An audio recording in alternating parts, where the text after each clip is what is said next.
Is this on? All right, perfect. All right. Thank you, everyone, for joining us today. Really excited to have Nathan with us for about 30 minutes. And, of course, Nathan won the men's Olympic title yesterday. He won the short program, won the free skate, and, of course, set that world record with a total score of 332.67. In addition to the Olympic title, Nathan is a 3-time world champion, a 3-time Grand Prix final champion, and a 6-time U.S. champion. He became the 16th U.S. figure skater to win an Olympic gold medal, and he's the 7th U.S. man to win an individual Olympic title as well. So, Nathan, I'll turn it over to you if you want to start, and then we'll open it up to questions. Sure.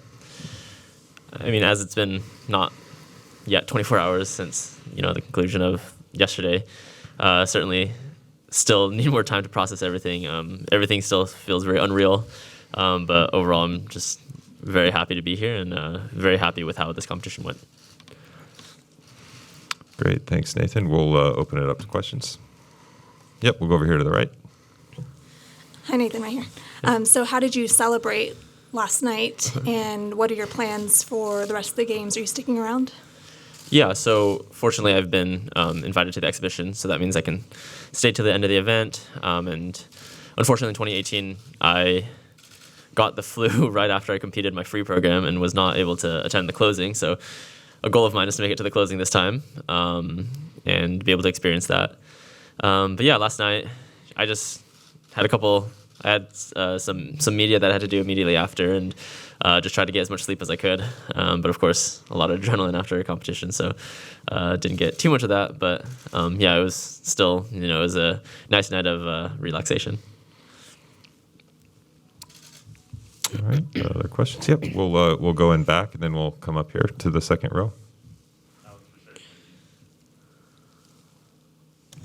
Alex Berchet from ABC News.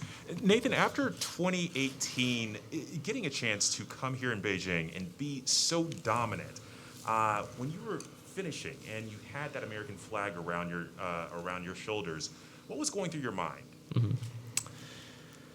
Certainly, it's been a pretty long journey, and that, of course, includes a lot of people that have supported me throughout my career. So to be able to have a moment like this and be able to reflect back on all the people that have helped me throughout my time in skating, it means a lot. And especially here, I've been working with Raphael for the past 10 years more, and I know how much he wanted to be able to coach an Olympic gold medalist, and he hadn't been able to do that. So it really means the world to be able to be a part of that with him. And he has certainly been the reason why I'm able to do what I'm able to do. That's the thing that I think about the most, just reflecting back on all the people that have helped me. We'll go right here to the second row. Okay, Claire Fu from the New York Times. So you're criticized on some Chinese social media platforms for using music from the movie Mao's Last Dancer in a performance in 2018. So my question is, what are the considerations when you choose the music? Does politics have a role in your considerations? Mm-hmm. Thanks. So the program that was selected, actually almost all of the programs that I've selected the musics have been selected by my choreographer. And at that time, I was working with Lori Nicole, and she was the one who suggested this piece of music to me. Maybe naively, I didn't understand the whole system, the whole story behind it, just that the music was very beautiful, and I really liked the sort of avant-garde music that could come in the middle of that program during the footwork section, and I thought that was just from a purely musical standpoint, I really enjoyed that. And I mean, certainly 4 years have passed since then. I haven't performed that program for quite a few years, and the focus now, of course, has switched over to the program that I skated here in Beijing, and certainly the programs that I skated here have been just a lot of fun to skate to.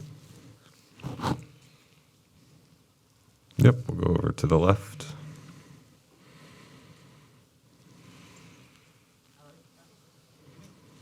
Oh, can you hear me now? Good morning. Ian Axon from Reuters Television. I don't know if you've managed to read the ITA statement about Kamila Valieva, but any reaction to that? It's been confirmed now that she tested positive? I've actually been doing media for the past like 3 hours, so I have not been able to get on social, nor have I actually been updated on the situation. So that is news to me. But I'm really proud of the team, of our team, and I'm proud of the way that we skated and the way that we composed ourselves. So I actually don't know how much more I can add to that question, given that I don't actually have enough knowledge on the situation.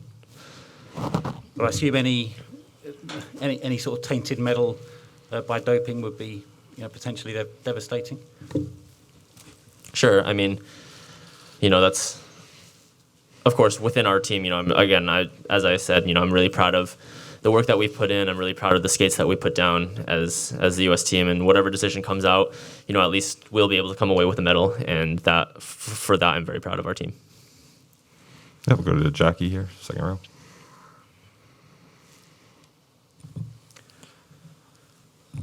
Nathan, you've been here for, 2 weeks, 2.5 weeks now? Just about.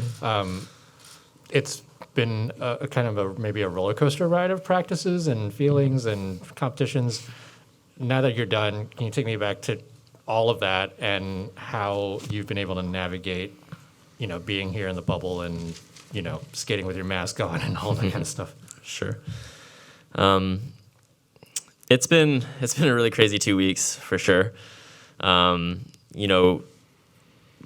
Coming from championships, I only had a pretty short amount of time to work in California before coming out to Beijing.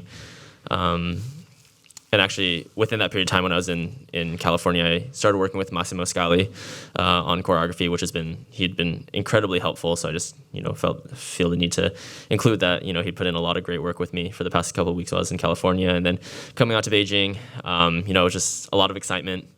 And fortunately, because I came in so early, I did have the opportunity to have a lot of practices, and those practices were not official practices, meaning that I could play my music a couple extra times. So I got a lot of extra reps that I wasn't actually expecting to get in prior to the start of official practice ices.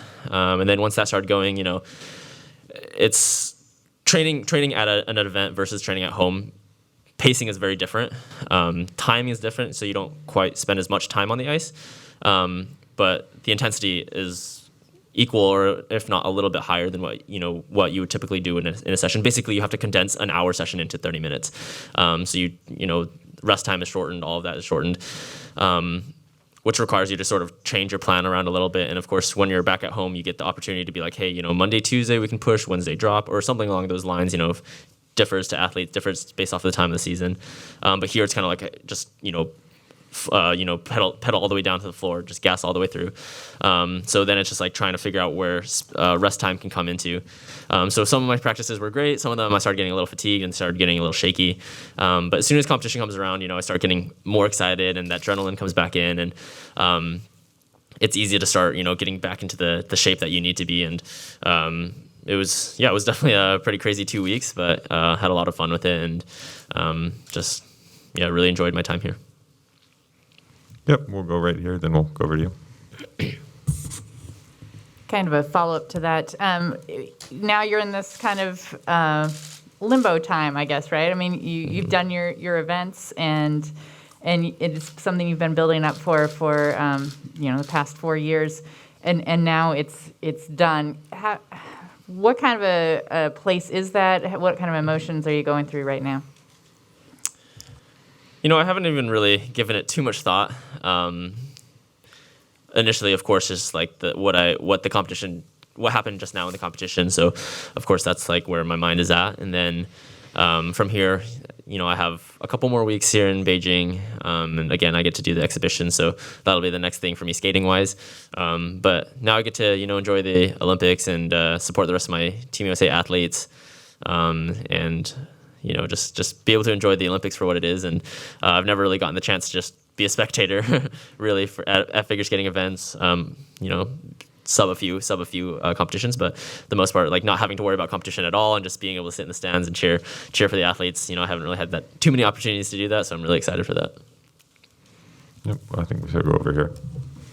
Hi, Nathan, right here. Oh, hi. As a Chinese American, I'm wondering what your reaction is to your reception here in China and how that might compare to other Chinese American athletes, maybe Eileen Gu, who also won gold, even though she represents China. If you've had a moment to kind of reflect on some of the coverage both of you have received. So I've actually taken a pretty straight hiatus from social media. So actually I'm not very up to date with all the things that are circulating online. And while I'm here at the rink, my exposure is literally to Michael Terry and then my coach and the rest of my team, So we don't really talk too much about that. So I'm actually not super aware of all the conversation going on around that. But I'm really proud to be part of this team, and I'm really proud of how many Asian Americans and how much diversity is on this team. And growing up and being able to watch Michelle Kwan and being so inspired by her and all the things that she accomplished, knowing that there's so many other Asian Americans on this team, I know that it's going to be inspiring for the next generation of athletes. Hi, it's Sally Ho from the AP. Well, since you haven't been on social media, there's a lot of adorable videos of you skating when you were a kid.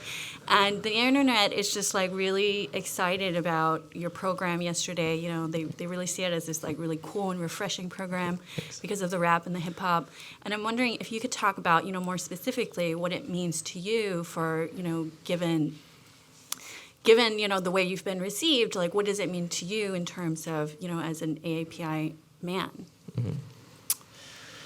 I mean, I never really thought I'd ever be in a position like this at the Olympics where, I had the opportunity to skate to super fun music like that and, have a team around me that, provided me these opportunities. So it's really special. And, again, going back to my previous answer, having had people like Michelle Kwan, like Christy Yamaguchi to be faces in figure skating and just do amazing things in their careers.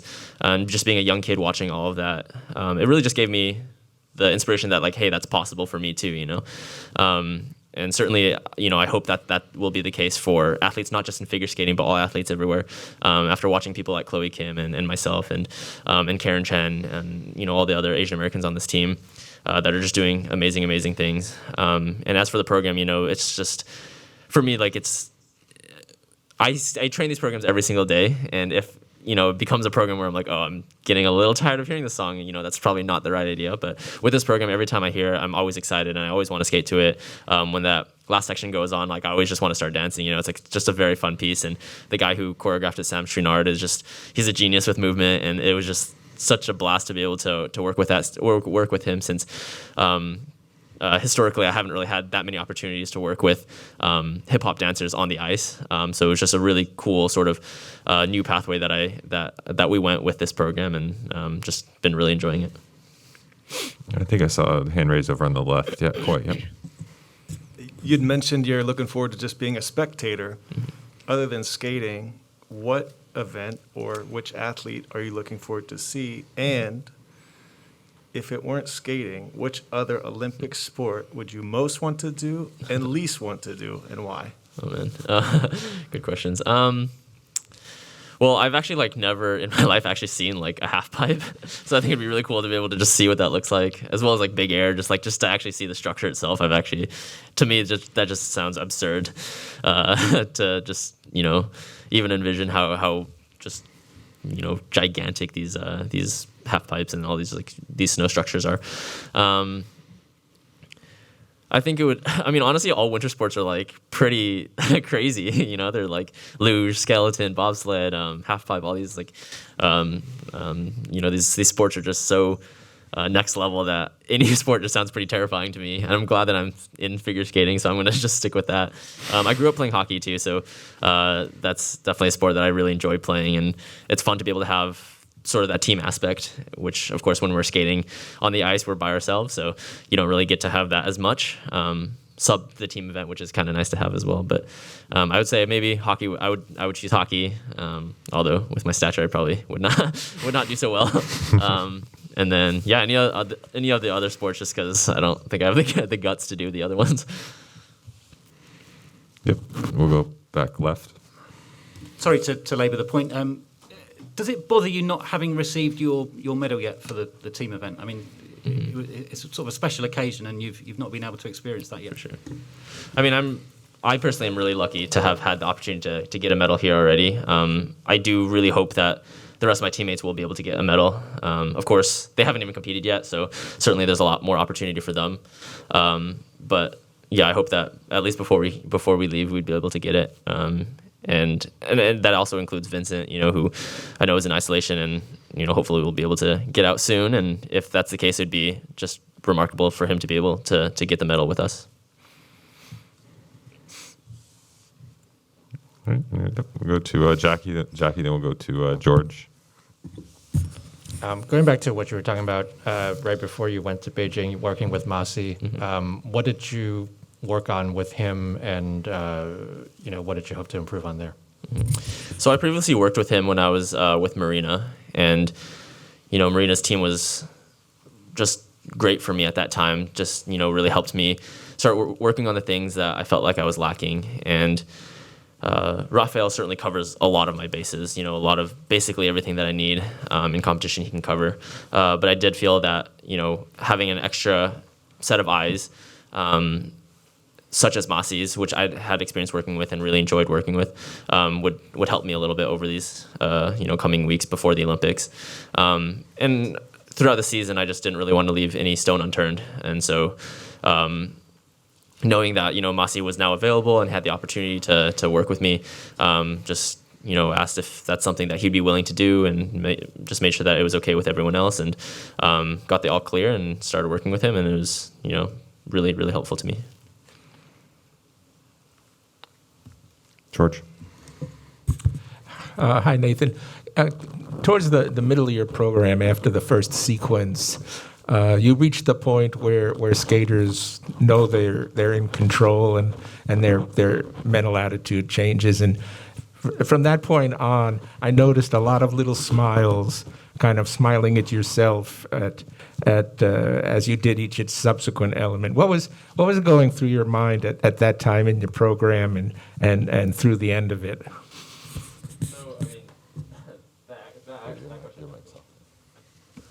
That question actually kind of goes back to Jackie's question, and that was one of the things that Masi was making sure that I was focusing on. He was like, make sure that you smile during your program. Like, you need to make sure that you're showing that you're enjoying the program. As I'd been training with a mask for the past 2 weeks, I kind of completely forget what my face looks like. But yeah, after I hit the Lutz, I was already really happy, and it was more natural at that point. I didn't even have to really think about forcing myself to smile. It was just like I was having a really good time. I was having fun, but part of it was that I also didn't want to lose track of what I was doing. I still needed to focus in. I still had 3 jumps after the Lutz to do, and of course I made a mistake on the toe flip. But from there, it was just making quick calculations to make sure that I was putting myself back on track for the axel and the Lutz. But still, the music itself just brings so much joy out of me, and just every time I hear the music, just makes me happy. So happened to work out well for me here. All right. Do we have any questions from OIS? I'm not sure who I'm looking at for that. Yep. I do have a question. Nathan, last night I believe you had the chance to track the skaters who competed before you, since you competed last, and several of them didn't have their best performance. So how did you keep what you knew about their performances from unnerving you as the last skater? I've certainly had a lot of competitions where the skaters before me either lay down the best program of their lives or may not have put down the program that they had wanted. And so having had the experience of both, no matter what happens before you, the mindset still has to remain the same, where you still have to maintain your confidence. You still have to maintain that that you're capable of doing these things, and then again focusing on the things that you can control. And so there was no difference there. But certainly it's, in my opinion, I like to know generally what the field is looking like, but it doesn't really directly change the way that I address my program. All right, I think I saw a question right there. Then we'll go over to you as well. Perfect. Nathan, you had mentioned some of your teammates. I was curious, have you had a chance to talk with Vincent since his positive COVID test? And if so, what was that conversation like? I actually have not, but I'm going to figure out a way to do so now. Been having some tech issues with my phone in reaching people. I guess, yeah, I haven't been able to iMessage him, but yeah, I mean, I definitely will do that soon. And, you know, we definitely, you know, he adds a lot to the sport, and not being able to have him in the individual event was really hard for all of us. But, you know, as I've said before, you know, he deserves to get that medal. He did a lot on his part to be able to get us the medal that we got in the team event, and whatever he decides to do in the future, you know, he's pushed the sport so much in his own way, and it's been a really great privilege to be able to grow up with him. All right, and we'll go to you, and then we'll come back over to OIS. Hi, it's me with TV Asahi. I know it's a little too early to ask you this, but are you planning on continuing to compete? And if so, are you planning on learning new jumps like quad axel or something like that? Right now, you know, since it hasn't even quite been 24 hours since the end of the free, you know, I still have not really given it too much thought. But I do know that, you know, the most immediate thing for me now is to go back to school in August, and from there decide what I want to do. Go to OIS. This is a related question. It's from Philip Hirsch. Mm-hmm. Will you compete at Worlds? That also is TBD right now. I will think about it a little bit and talk to everyone else in my team and see what their feelings are, and then kind of go from there. Have any other questions? Oh, yep. Back. My second part of the question, like whether if you decide to continue to compete, are you planning on learning new jumps? Mm-hmm. I mean, I think that definitely goes hand in hand with deciding what the future entails for me. I think the sport of figure skating is going to continue growing quickly. You can already see that with the younger U.S. field as well as Japan, and certainly there's going to be other standouts coming out very rapidly. So it's going to be very interesting and fun to be able to track how skating progresses, and really looking forward to it. So, as for me, it's still TBD as well. Right here in front. I was able to go out to the medal ceremony last night. I mean, that's probably something. I mean, you've been thinking about the Olympics since you were 3, probably, and so that's probably something you've been imagining since you were 3. How did it live up to that? What were the little moments that you took away that maybe were surprising in that? Mm-hmm. I think just being able to get the medal definitely makes it more real. Although it's still just absurd to me that that I'm here and that all this sort of happened. But yeah, it was a really special ceremony, and I'm really glad that I was able to do that. And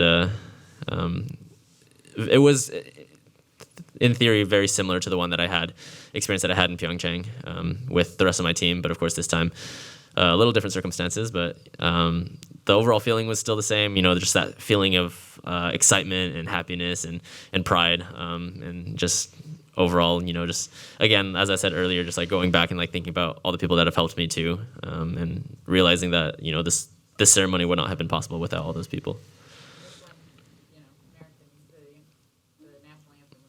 Yeah, that's true. Yeah, exactly. And being able to hear that too is really, really special. All right, time for maybe one more here, if anyone has one. Oh, sorry, someone raised their hand over there. Yeah, we'll go. Yep, the far left. I wanted to ask about the Russian case. I don't know if you've seen the news, but the situation there is in Limbo. We don't know who's going to get the medal and when. What do you think about the situation? Obviously, you have the Russian athlete testing positive for advancing. Again, as I had said, all of this is still very much news to me. I've been sort of trying to keep track of what's going on over the past 2 hours, but nothing had really seemed official, so I didn't really know. And especially over the past 2 days, any questions that I had, people would just be like, "Hey, focus on your event, focus on your skating." And then now I haven't actually heard anything yet. So whatever happens to be the case will be the case. But again, as I've said, I'm really proud of the way that Team USA put down, and looking forward to hearing what comes out of this. All right, thank you, everyone. Appreciate it. Thank you. Oh yeah.